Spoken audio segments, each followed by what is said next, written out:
Power thrives on fear, on the quiet understanding that those who resist will be crushed, that those who speak out will be silenced, that those who own something valuable will have it taken from them. In one city, a group of men had perfected this game, forcing minority business owners to sell for pennies, using threats and violence to clear the way for their real estate deals.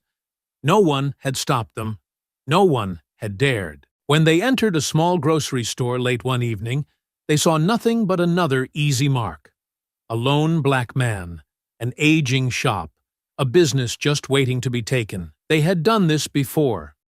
A little intimidation, maybe a little blood, and soon the owner would be signing over the deed. What they didn't see was the truth. They didn't see the years of discipline, the instincts honed through war, the quiet strength of a man who had survived far worse than them. They didn't see the grief that had turned into something sharp, unbreakable, ready. By the time they realized their mistake, it was too late. The men who walked into that store thought they were in control. They had no idea they had just started a war. Before we go any further, comment where in the world you are watching from and make sure to subscribe. Malik Hendricks wiped down the counter, his hands moving with the same discipline he had honed in the Marines. The store smelled of gun oil and old wood, the walls lined with neatly stocked shelves of tactical gear, survival equipment, and firearms. Hendricks' tactical supply wasn't just a business. It was a part of his family's legacy, one he refused to let slip away. His eyes flicked to the framed photo near the register. Aisha, his late wife, smiling at him from a better time. The memory of her voice echoed in his head. This place is more than just a store, Malik. It's a statement, a reminder that we belong here, that we fight for what's ours. He exhaled slowly. Some fights never seemed to end. The bell above the door chimed. 3 men walked in. White, mid-30s, rough-looking but trying to pass themselves off as regular customers. Malik had seen their type before, swaggering in with an attitude that said they thought they owned the world. The tallest one, a wiry guy with a buzz cut, looked around with an exaggerated smirk. Well, well. Didn't know they let just anybody run a place like this. Malik set the rag down. You here to buy something or just waste my time? The second man, heavier, with tattooed arms, ran his fingers over a knife display. Now that you mention it, we are looking to make a deal. The third one, the quietest, lingered near the door. That one was watching. Malik recognized him for what he was, the trigger man. The heavy-set one stepped closer to the counter, resting his hands on the glass. See? We figure a shop like this, a man like you? He grinned. Bet you don't get a lot of protection. Malik didn't blink. What's that supposed to mean? The wiry one laughed, pulling a pistol from his jacket. Means we're taking the register. And whatever's in that safe back there, he waved the gun lazily, like this was just another job for them. Now, don't do anything stupid.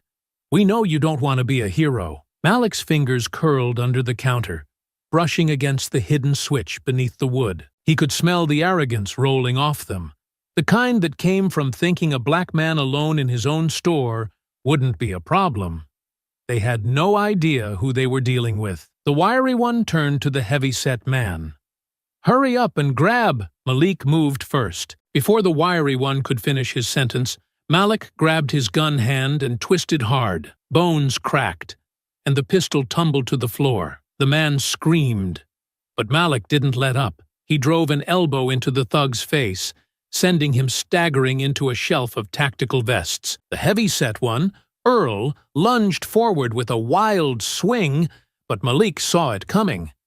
He sidestepped smoothly, catching Earl's wrist and yanking him off balance. A sharp knee to the ribs folded the man over, but he didn't go down. Malik took a step back, breathing steady. He wasn't a young Marine anymore, but he wasn't rusty either.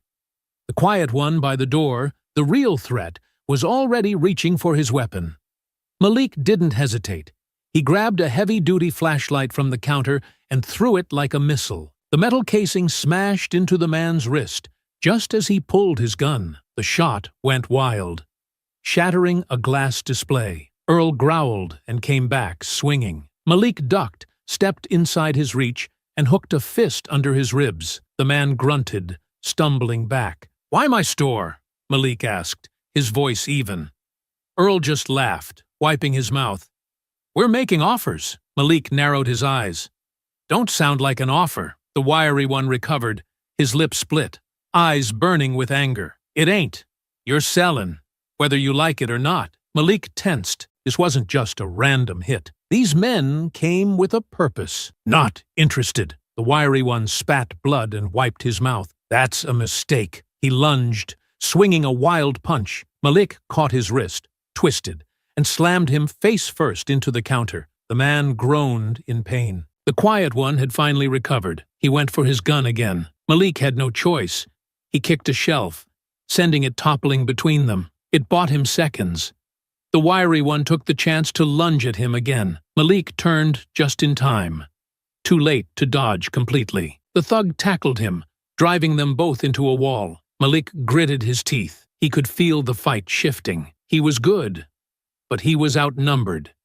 And these men were willing to kill him. A picture frame fell off the wall beside him. Aisha's face stared up at him from the shattered glass. His jaw tightened. Malik gritted his teeth as the wiry one pressed him against the wall, trying to use his weight to keep him pinned. The man had size, but he wasn't trained. His grip was all force and no technique. Relying on brute strength alone, Malik had fought bigger, stronger men before. He had fought to survive. These men had no idea who they were dealing with. He shifted his stance, planting his feet, then exploded upward with a sharp knee to the wiry one's ribs. The man let out a strangled gasp, his grip faltering just enough for Malik to wrench free. He didn't waste a second.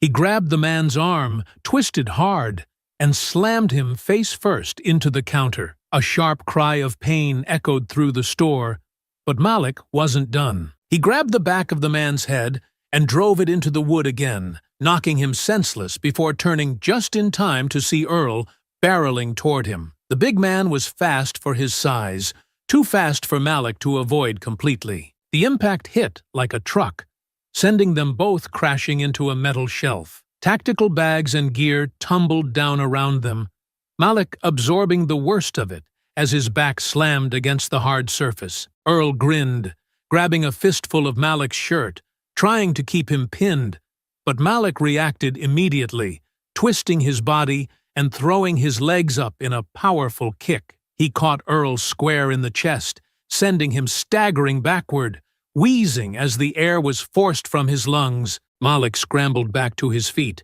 heart pounding, eyes scanning the room for the third man, the quiet one, the real threat. He spotted him just in time, crouched near the counter, scrambling for the pistol he had dropped earlier. Malik didn't hesitate. He lunged forward, kicking the gun away just before the thug could grab it, sending it skidding under a display rack.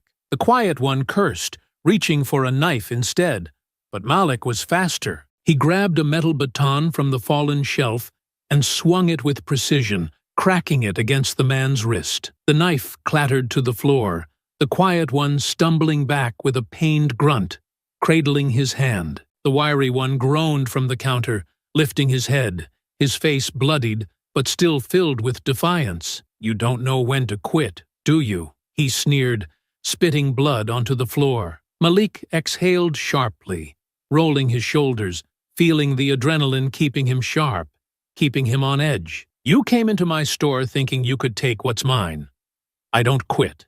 I survive." Earl, still struggling to catch his breath, chuckled as he wiped his mouth with the back of his hand, his fingers coming away red. "That's 'cause you still think you got a choice." He took a step forward, cracked his neck, and grinned, his confidence barely shaken despite everything that had just happened. "You don't. You're sellin'. Whether you like it or not." Malik felt his stomach tighten at the words. Not out of fear, but realization. This wasn't just a robbery. They weren't just here for his money or his inventory. They had come to take the store from him, to send a message, to make an example out of him. The pieces started clicking into place, but there were still too many gaps, still too many questions that needed answers. Earl came at him again, throwing a heavy swing, but Malik had seen it before. He sidestepped, letting the man's momentum carry him forward before grabbing the back of his head and slamming it into the counter. Glass shattered, fragments spraying across the floor. But Malik didn't stop. He grabbed Earl's arm, twisted it behind his back, and drove a knee into the man's ribs, making him howl in pain. The quiet one was already backing toward the door. Realizing the fight was lost, he hesitated for a second, eyes darting to Earl, to the wiry one slumped on the counter, then to Malik, who stood tall, barely winded, barely bleeding. He wasn't used to fights going like this. He wasn't used to people fighting back. Malik took a slow step toward him, fists still clenched, still ready. "Go ahead," he said, voice steady, daring him. The quiet one made his choice. He bolted. Malik let him go. He turned back to the wiry one, the last man still conscious. The thug coughed, shaking, his face swollen and bruised. But even through the pain, he smirked. Malik grabbed him by the collar, hauling him upright until their faces were inches apart. "Who sent you?" Malik growled, his voice low, sharp, cutting through the tension like a knife. The wiry man let out a weak laugh, his busted lip curling. "You really think it matters?" he rasped, wincing with every breath. "You think this ends here?"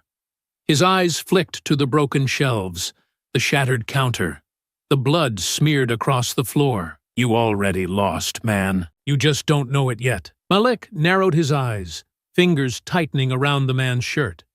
He wanted to hit him, wanted to beat the answer out of him, but deep down he knew the truth. This guy was nothing but a messenger. Someone else was pulling the strings. Someone else had sent these men. Someone else wanted him out. His grip loosened, and the wiry one slumped to the floor. Malik stepped back, his breathing still controlled, his body still coiled, still ready for another fight. He looked around at the wreckage of his store, at the broken pieces of what he and Aisha had built together. They had walked in here thinking they could take what was his.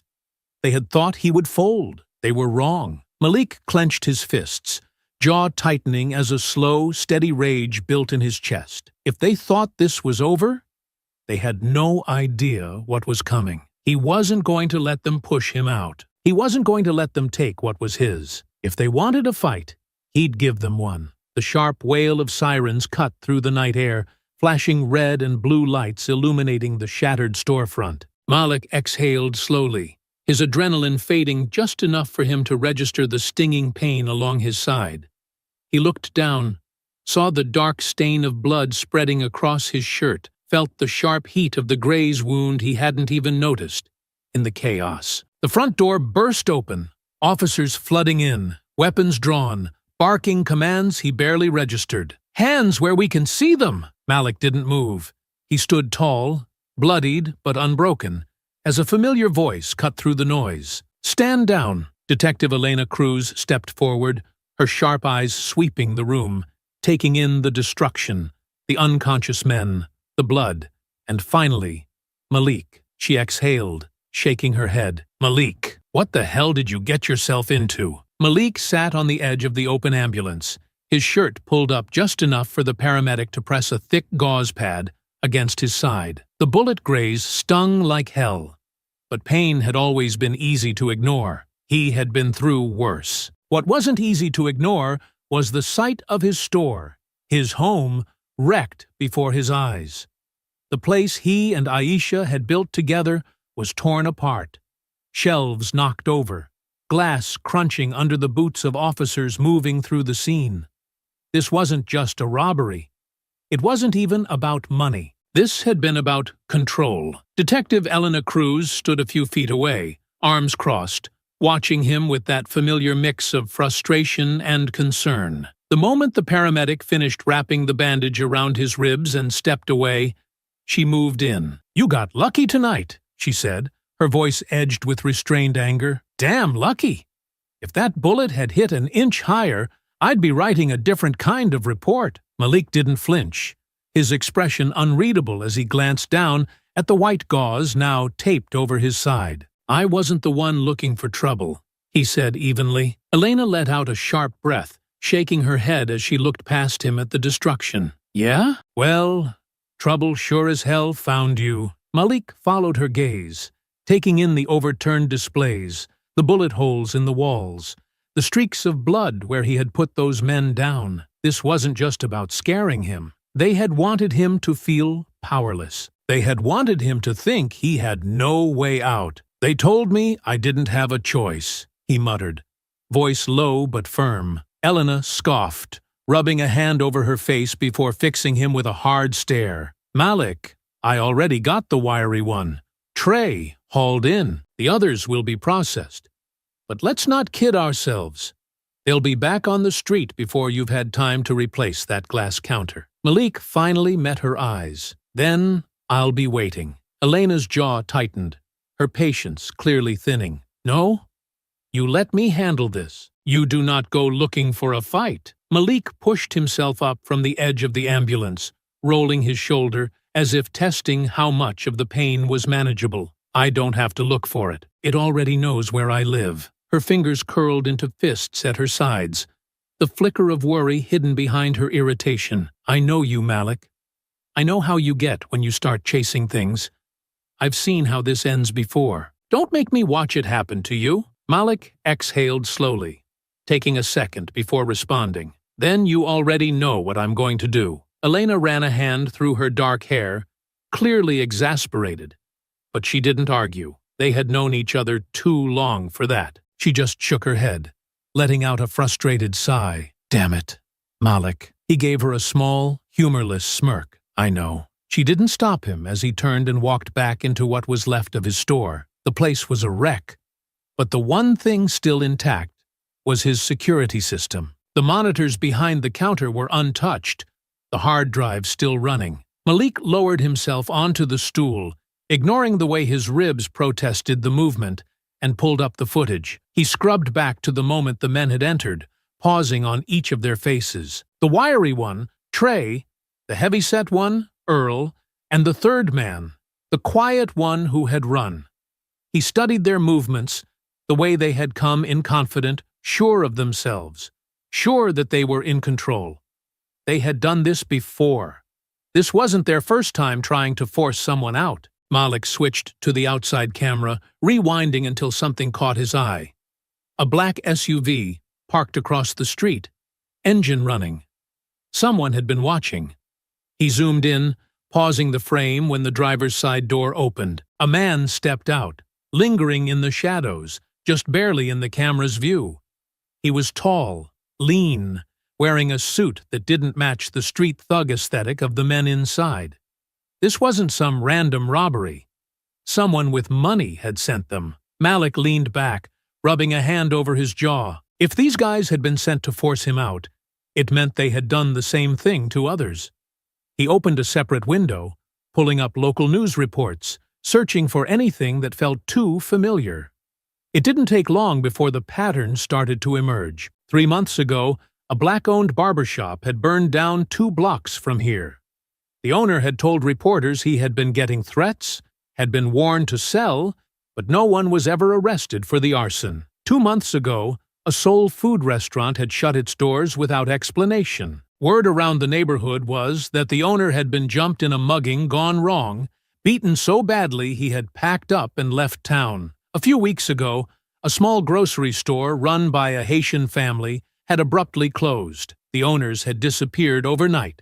No word, no warning. Now, it was him. Malik's fingers curled into fists as he stared at the screen. This wasn't random. This wasn't about his store. It was about control. Someone was cleaning out black-owned businesses one by one, forcing them out, turning the neighborhood into something else. Someone with real power was pulling the strings. His phone buzzed on the counter. He glanced at the screen. The message was from an unknown number. Walk away, before it's too late. Malik exhaled slowly, deleting the text without hesitation. They thought they could scare him. They had no idea who they were dealing with. The next morning, Malik didn't waste time. He spent the early hours knocking on doors, talking to people who had been here long enough to know things. He asked the right questions, listened carefully to the hesitations, the fear in some voices. Some refused to talk, afraid of what might happen if they did. Others spoke in hushed tones, confirming what he already suspected. Every business that had been hit was sitting on prime real estate. Every owner had refused to sell, and every single one of them had been made to change their mind. One way or another. This wasn't just some gang running shakedowns.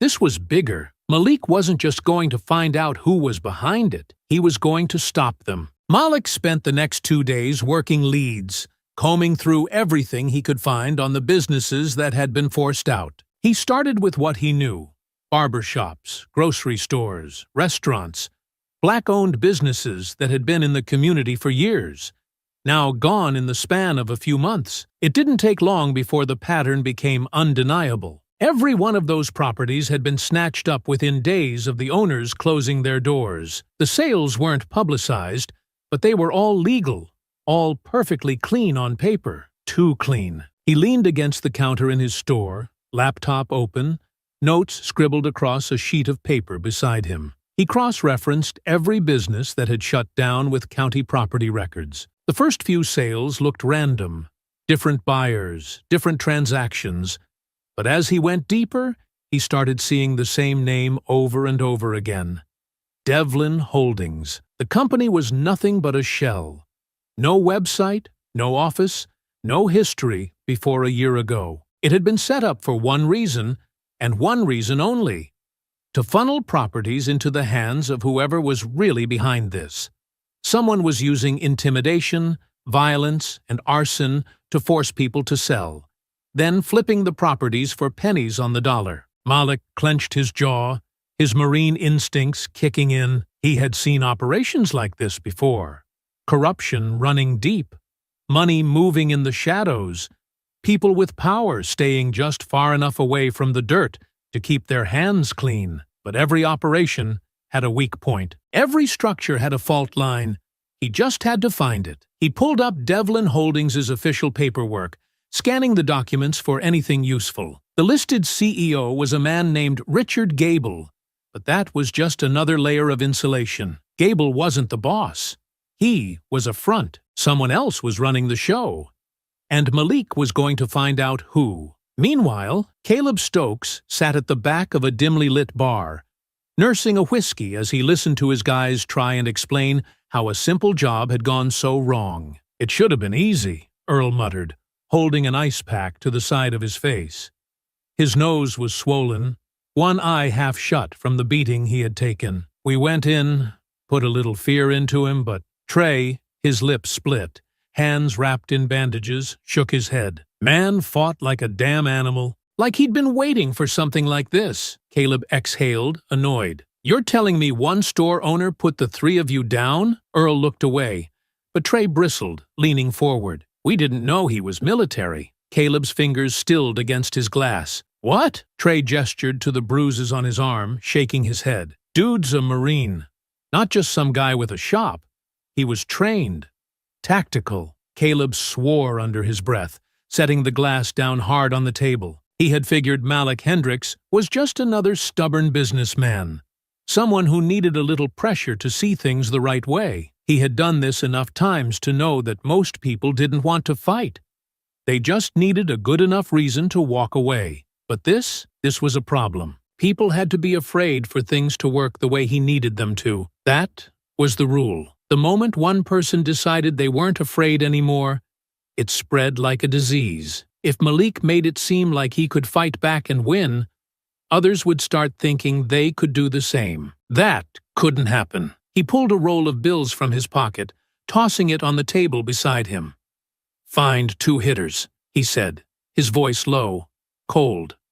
"Good ones. I want this done quietly." Trey hesitated. "You sure? This guy ain't gonna go down easy." Caleb fixed him with a look that could cut glass. "I don't pay you to ask me twice." Trey nodded, snatching up the money and slipping out of the bar with Earl right behind him. Caleb leaned back in his seat, watching the amber liquid in his glass swirl. Malik Hendricks had made the mistake of thinking he could fight back.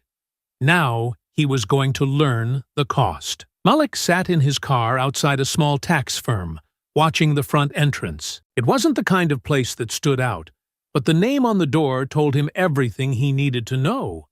Gable and Associates. The same Richard Gable listed as the CEO of Devlin Holdings. He was close now, closer than he should be, and the weight of it settled on his chest. His phone vibrated. He glanced at the screen. Unknown number. He answered, but didn't speak. A voice on the other end finally broke the silence. "You should have listened." Malik's grip tightened on the wheel. The line went dead. He exhaled slowly, scanning the street around him. Everything looked normal, but normal didn't mean safe. He had been in enough war zones to know when he was being watched. He started the car, pulling into traffic, checking his mirrors every few seconds. A black sedan 2 cars back stayed on his tail, turning when he turned, stopping when he stopped. Malik let them follow for 3 more blocks before making a quick right, cutting through a gas station lot, then pulling into a narrow side street. The black sedan hesitated for a fraction of a second, just long enough for Malik to be sure they were following him. They wanted a fight? They were about to get one. Instead of driving off, he killed the engine, stepped out of the car, and waited. The black sedan crept forward before rolling to a stop 10 feet away. 2 men stepped out, both of them built like they spent their free time breaking things with their bare hands. One had a knife in his hand, the other reached inside his jacket, going for a gun. Malik didn't wait to see how this was going to play out. He moved. His boot hit the pavement as he rushed forward, closing the distance before the man with the gun could even clear his holster. He grabbed his wrist, twisting it violently, forcing the weapon free before slamming his knee into the guy's gut. The second man came in with the knife, slashing for his ribs, but Malik pivoted, catching the man's arm and using his own momentum against him. The knife clattered to the pavement. Malik wrapped his arm around the man's throat and drove him backward into the car, slamming his head against the window with a thud. The first guy tried to swing at him, but Malik ducked, countering with a sharp elbow to the jaw. The man stumbled, dazed. Malik grabbed him by the collar and yanked him forward, slamming him face first into the hood. Both men were down, groaning. Malik grabbed the one with the gun, twisting his arm behind his back and pressing him down harder. "Who sent you?" Malik's voice was low, steady. The man coughed, trying to twist away. "You already know." Malik pressed harder. The man let out a strained laugh. "You're making this worse for yourself." Malik leaned in. "No, I'm making it worse for you." Malik didn't wait for an answer. He had been in too many fights to make the mistake of thinking these men were finished just because they were down. The one beneath him, his arm twisted in Malik's grip, was already shifting his weight, looking for a way to counter. The other, still dazed from getting his head slammed against the car, was finding his footing. Malik acted first. He yanked the pinned man up and shoved him hard into his partner, sending both men stumbling back against the sedan. He took a step back, staying light on his feet, watching them recover. He wasn't underestimating them. These weren't just street thugs throwing sloppy punches. They were trained, experienced, and they had numbers on their side. The first man, broad shoulders, thick arms, the kind of size that made most people back off, regained his balance and squared up. He adjusted his stance, recognizing that this wasn't going to be a quick job. The second man, leaner but just as dangerous, wiped blood from his mouth and smirked. "You don't know when to quit, do you?" Malik rolled his shoulders, his muscles aching from the earlier scuffle. "Not really." The big one came at him fast, throwing a heavy right hook. Malik barely had time to block, the impact rattling through his forearm as he staggered back a step. The man pressed forward, throwing another punch. Malik ducked, slipping to the side, but before he could counter, the second man was already moving in. A hard strike slammed into Malik's ribs. Pain exploded through his side, forcing him to exhale sharply. Another blow followed, a fast, brutal shot to his shoulder that sent him stumbling. They weren't fighting wild. They were coordinated, keeping him on the defensive, hitting him with precision. Malik steadied himself, shaking off the pain, then exploded forward. He grabbed the smaller man's wrist as he threw another punch, twisting it sharply and forcing him off balance. With his free hand, Malik drove a knee into his gut, knocking the wind out of him. But before he could press the advantage, the big one grabbed him from behind, locking him in a crushing grip. Malik gritted his teeth, feeling the pressure on his ribs. He dropped low, shifting his weight, then shot his head backward. The back of his skull connected with the man's nose. The grip loosened just enough. Malik twisted out, pivoted, and slammed his elbow into the man's jaw. The big one staggered, dazed. Malik turned back just in time to see the smaller one charging again. He barely managed to sidestep, throwing his arm up to block an incoming strike, but the man was fast. A sharp elbow cracked against the side of Malik's head, sending stars across his vision. He stumbled. The big one recovered and took advantage of the opening, throwing a heavy punch straight into Malik's ribs. The impact knocked the air from his lungs, and for the first time, Malik felt the fight slipping out of his control. They were good. They were wearing him down, forcing him to take damage, waiting for the moment when he couldn't fight back anymore. Malik clenched his fists. He let himself fall back, baiting them in.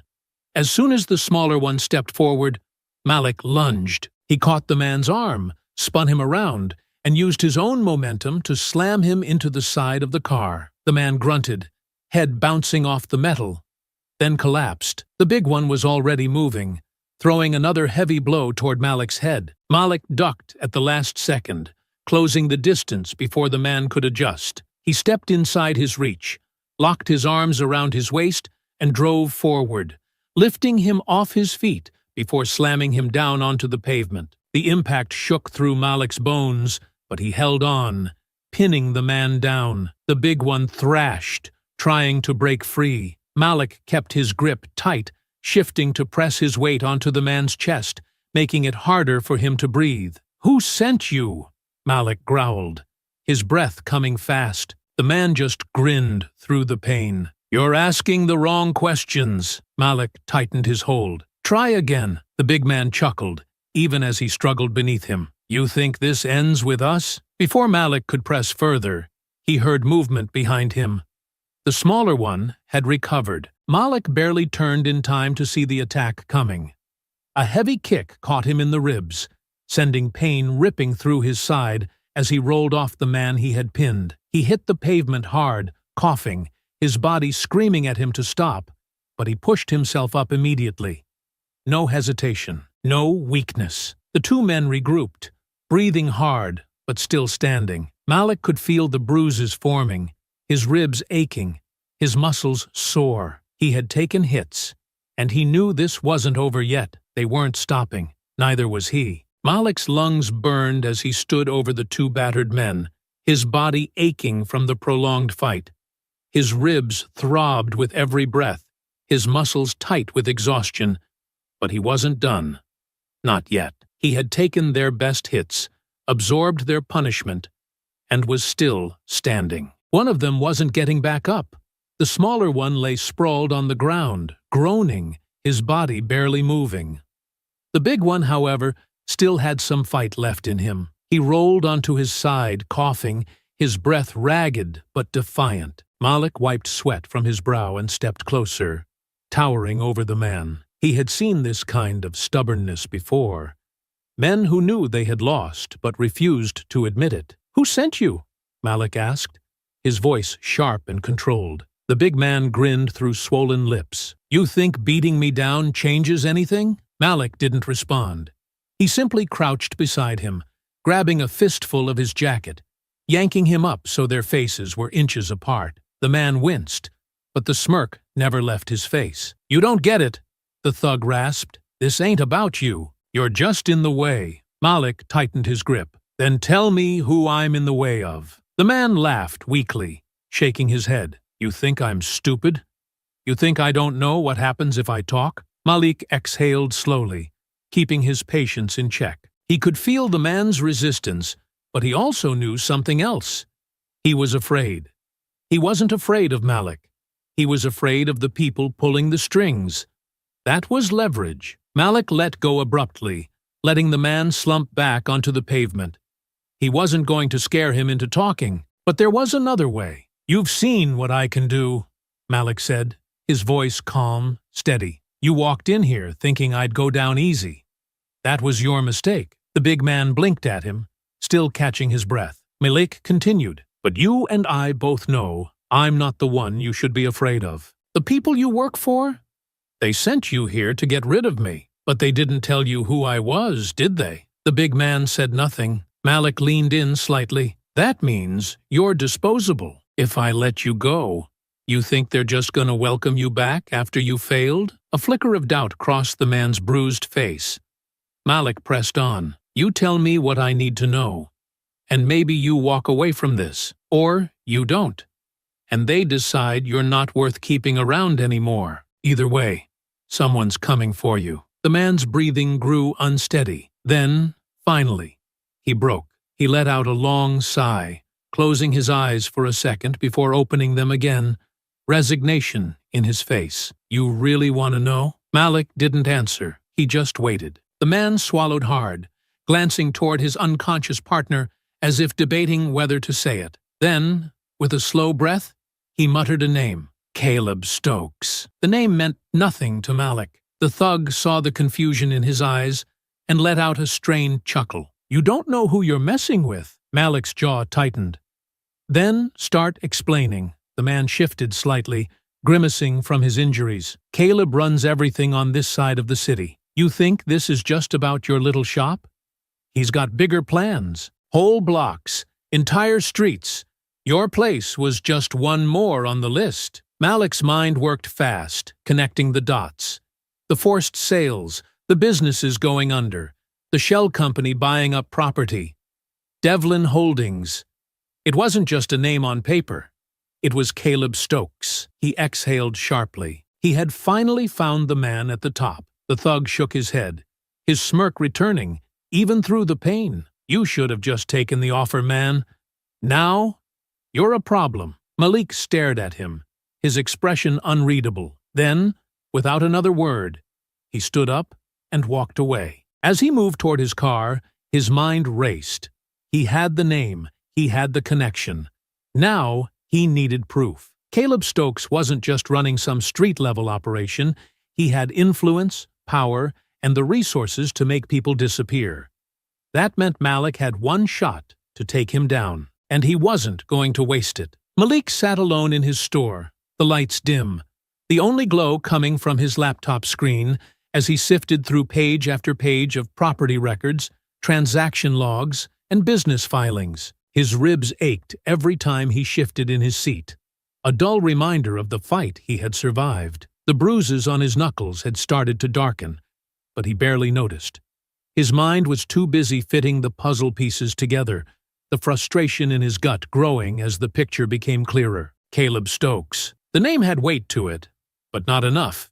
He was a mover, a street-level enforcer with power on the ground, but he wasn't the one pulling the strings. The way these properties were being flipped, the kind of money changing hands, this wasn't some local thug running an extortion racket. There was something bigger behind this, something deeper. And Malik had been in enough war zones to know that the men you saw were never the real power. He needed to go higher. His fingers flew over the keyboard, following the paper trail behind Devlin Holdings, the company that had been buying up the forced-out businesses. Every transaction had a different name attached, a new buyer, a different LLC registered to some faceless entity. It was meant to be confusing. It was meant to keep people from tracing anything back to the real power. But Malik was patient. He was methodical. And after an hour of digging, he started seeing the pattern. Grayson Development Group, Harold Grayson. The man wasn't just rich. He was a kingmaker, the type of developer who turned entire blocks into playgrounds for the wealthy, the kind who spoke about urban renewal while quietly displacing families who had lived there for generations. Malik had seen his name everywhere before, plastered on billboards, listed on sponsorship plaques, mentioned in city council meetings. He had been sold to the public as a visionary, but Malik knew better. He clicked on another link, and a fresh transaction appeared, one that made his stomach tighten. Recent acquisition, 2375 Baker Street, commercial property. Previous owner, Delroy Johnson. Sale price, $8,000. $8,000. That wasn't a sale. That was a robbery. Malik's grip on the mouse tightened as he stared at the number. He knew Delroy. The old man had run his auto shop for decades, had built his business from the ground up, had refused to let anyone bully him into selling. Just last week, he had told Malik flat out that he wasn't going anywhere. And now, overnight, the shop was gone. Malik grabbed his phone and dialed Delroy's number. It rang once, twice. Then, "This number is no longer in service." His stomach dropped. Immediately, he searched for Delroy's home address. He had lived in the same house for over 30 years, not far from the shop. Malik didn't waste time. He grabbed his keys and drove straight there. The house was dark when Malik pulled up to the curb, too dark for early evening. The porch light was off, the blinds drawn tight, the driveway empty. He knocked on the door, no answer. Something wasn't right. He circled around the side, peering through a window. The inside was still furnished. Couches, a coffee table, framed pictures on the walls. But there was no sign of life. A layer of dust had already begun to settle. Delroy was gone. Not moved. Not relocated. Gone. No forwarding address. No moving trucks. No warnings. Malik clenched his fists. This wasn't a buyout. This was an eviction. Forced and final. He took a step back from the window, scanning the quiet street. The neighborhood felt hollow, like it had already been marked for demolition, the soul of it scraped away by people who only saw dollar signs where homes used to be. Whoever was behind this wasn't just buying property. They were clearing the board. Malik turned back to his truck, his mind racing. He had been following the money, but now he was following the bodies. If Delroy had been forced out, that meant whoever was running this operation wasn't waiting around anymore. They were getting rid of anyone who could resist. He needed to find out who was next. Back in his truck, he checked his phone again. He had been tracking Devlin Holdings, but now his focus shifted. Grayson Development Group. Every forced sale, every shady transaction, every piece of land that had been taken over. It all pointed back to Harold Grayson. Malik ran a quick search. Grayson was hosting a charity gala the next night, a room full of the people responsible for gutting his neighborhood, a room full of men who were making the decisions that ruined lives, sipping champagne and shaking hands over expensive dinners, a perfect chance to see who was really pulling the strings. Malik didn't hesitate. He needed to get inside.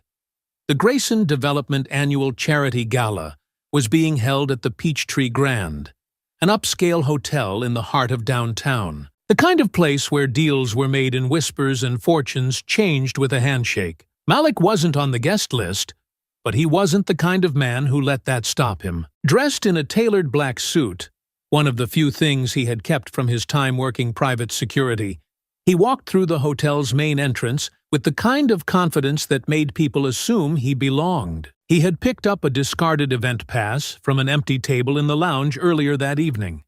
He wasn't sure if it would work, but if anyone questioned him, he would deal with it then. Inside, the ballroom was a sea of suits and evening gowns, the air thick with the scent of champagne and expensive perfume. A jazz quartet played softly in the background, and waiters moved between guests, carrying silver trays of hors d'oeuvres. At the center of it all stood Harold Grayson. The man exuded power, not the loud, brash kind that men like Caleb Stokes thrived on, but the quiet, polished arrogance of someone who had never been told no. His graying hair was perfectly combed, his suit worth more than most people's yearly salaries. He moved with ease, shaking hands with men who made real decisions, flashing the kind of practiced smile that never quite reached his eyes. Malik kept his distance, watching. Grayson wasn't just another rich man looking to make money. He was the man controlling Caleb Stokes. Malik didn't leave the gala immediately. He moved through the crowd, listening, watching, taking in every interaction between Grayson and the men around him. This wasn't just a social event. It was a gathering of the people who shaped the city, who pulled the strings from behind polished office doors and conference tables. He made mental notes of who laughed a little too easily at Grayson's jokes, who leaned in when he spoke, and who stood just far enough away to watch without being seen. These were the real players. Then he saw someone he wasn't expecting. Elena Cruz, standing near the bar, dressed in a sleek navy gown that didn't quite fit the casual confidence she carried in the field. She was here for the same reason he was. Malik made his way over, keeping his posture relaxed to avoid drawing attention. "You clean up nice," he murmured as he reached her side. Elena barely glanced at him. "You look like you're about to cause trouble." "Probably," she sighed, taking a slow sip from her drink before setting it down. "You following Grayson?" Malik nodded subtly. "And you?" "Same." She pulled her phone from her clutch, swiped through a few files, then turned the screen toward him. "I've been running background on the businesses that went under. Every time I hit a wall, I found Grayson's name close by." Malik scanned the names listed. Businesses, property records, land transfers. At the bottom, one name stood out. Councilman Richard Moss. Elena tapped the screen. Zoning approvals, business permits. Every single one of these properties got fast-tracked through city paperwork with Moss's signature on it. Malik exhaled slowly. Stokes forces people to sell. Moss clears the legal hurdles. Grayson takes over the land. Exactly. Malik's jaw tightened. "We need to get proof." Elena smirked slightly. "Already ahead of you." She subtly gestured to her bracelet, a discreet, high-quality recorder. Malik let out a breath. Elena continued, "Moss has been talking all night. He's had a few drinks. He likes to brag when he's around the right people." They moved closer to a small group gathered near one of the balcony doors. Moss stood among them, a drink in hand, his voice carrying over the soft music. "It's all about vision," Moss was saying, shaking his head like he was schooling a bunch of amateurs. "These people don't understand. You don't grow a city by sitting on tradition. You grow it by reshaping it." One of the men in the group chuckled. "And Grayson pays you well to make sure that happens." Moss smirked. "Grayson pays for results. The rest just fall in line." Malik and Elena exchanged a glance. Moss took another sip, oblivious to the recording device picking up every word. "You think we got this kind of pull by playing by the rules?" Moss laughed. "Grayson's got the money, I handled the legal end, and Stokes? Well, let's just say he makes sure the paperwork gets signed." Malik clenched his fists. That was it. Elena touched his arm lightly. Not yet. They needed more. Moss kept talking, leaning in slightly, his words slurring now. "The way I see it, these people should be thanking us.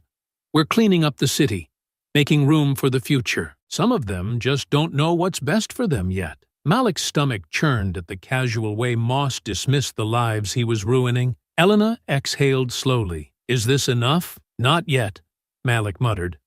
"We need something solid tying Grayson to Stokes directly." She sighed. "Even with this, they'll lawyer their way out of it.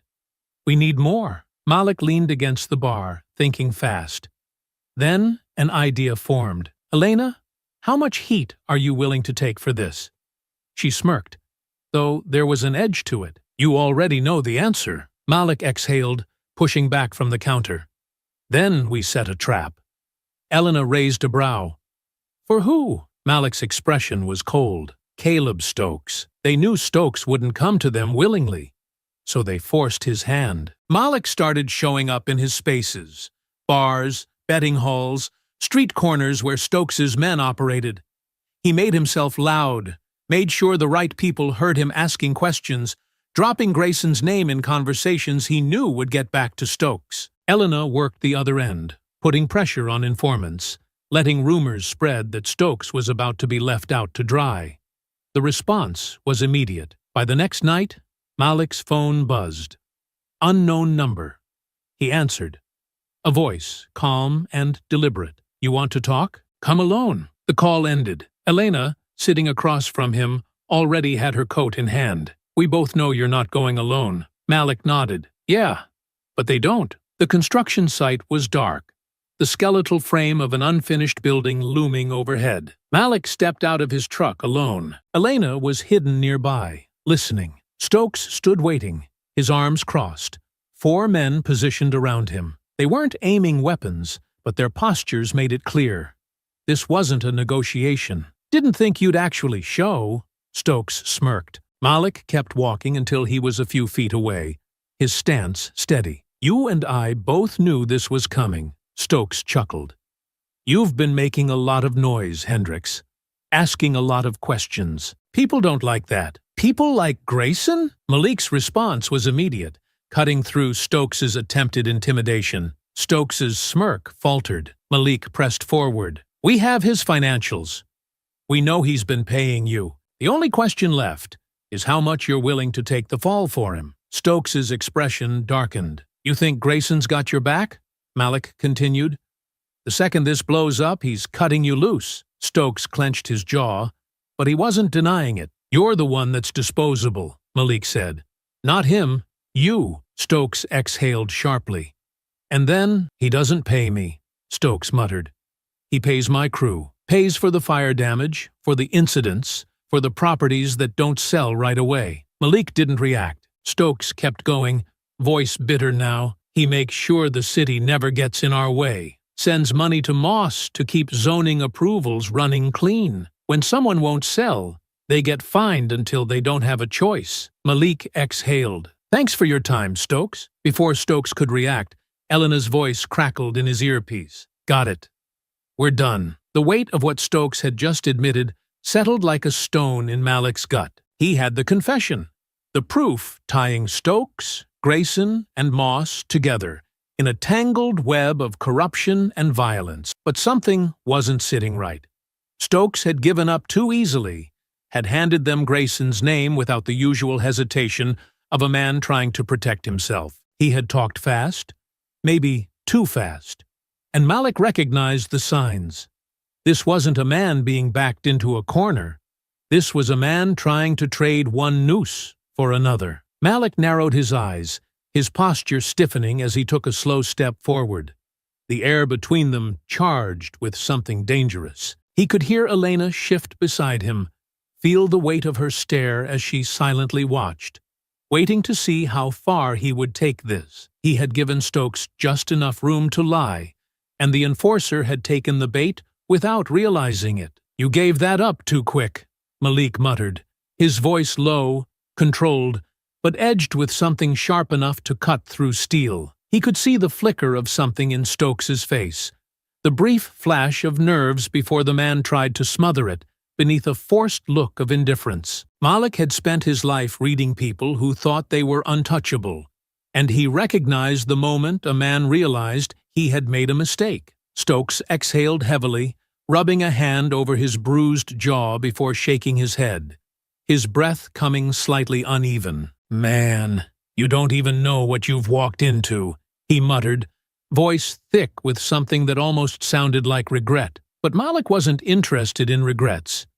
He was interested in the truth. Without warning, he grabbed Stokes by the front of his jacket, twisting the fabric in his fists as he yanked him forward, forcing their faces inches apart. The sudden movement knocked the wind from Stokes's lungs, his hands instinctively rising to grab at Malik's wrists, but Malik didn't let go. His grip only tightened, his fingers digging into the material, his body vibrating with restrained violence. I'm done playing games, Malik said, his voice eerily quiet, the kind of quiet that made men rethink their choices. You're going to tell me what you're hiding, or I walk away and let you deal with Grayson yourself. That got to him. Stokes went still, his throat bobbing slightly as he swallowed, his mind racing behind wide, calculating eyes. He wasn't afraid of Malik.